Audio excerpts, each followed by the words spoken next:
How are you getting on with communications in the time of Rona? I'm having issues. I was popping into Sweaty Betty the other day. I saw something in the window. I'd already been in a couple of other places, and as I walked in, a woman came charging towards me.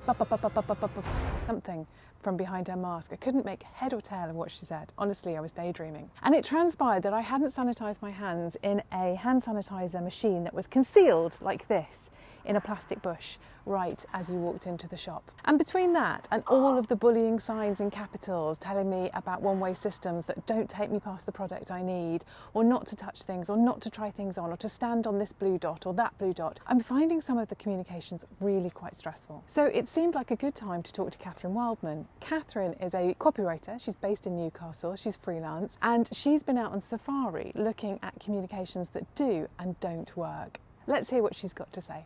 Did a bit of a copy safari, taking pictures of what the different businesses were saying and how they were communicating that their hope that they would be open. I think Costa did it really well as well. It was something about, we know you love coffee, we'll be back for you as soon as possible. But then the little hairdresser tucked away on the back streets was, we have been told to close, goodbye.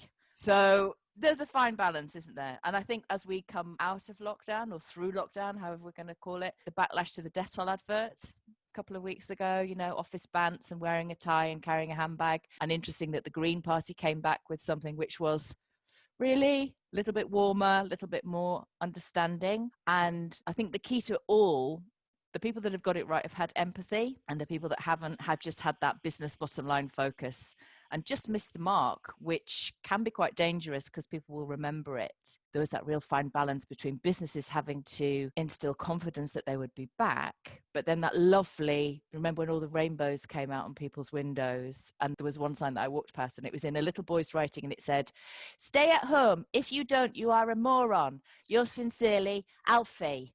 In really wibbly writing. And I thought, how clever is that? Because not only is he saying you need to stay at home, but his parents can reinforce to him that he needs to stay at home. And isn't he a clever boy for putting that on the window? So that was a really clever comms piece for me. For those that didn't, it was the money first attitude.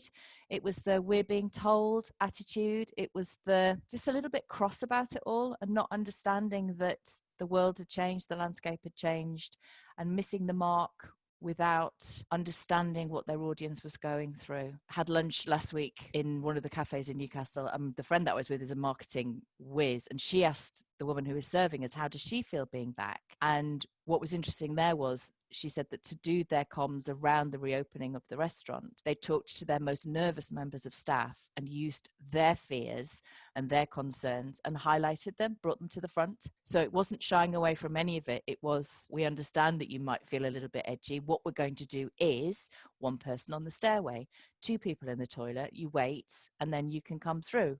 So it was just this structure. To help you think about this, I've attached a 2x2 grid that helps you think about the tone of your communications, whether it's corporate and formal or warm and human, and on the other axis, whether it's an instruction that comes from within you or your organisation to be imposed on others, or whether it's in the context of caring for the welfare of others and showing concern, whether that's your customers or employees. Catherine has a really great example of this in practice.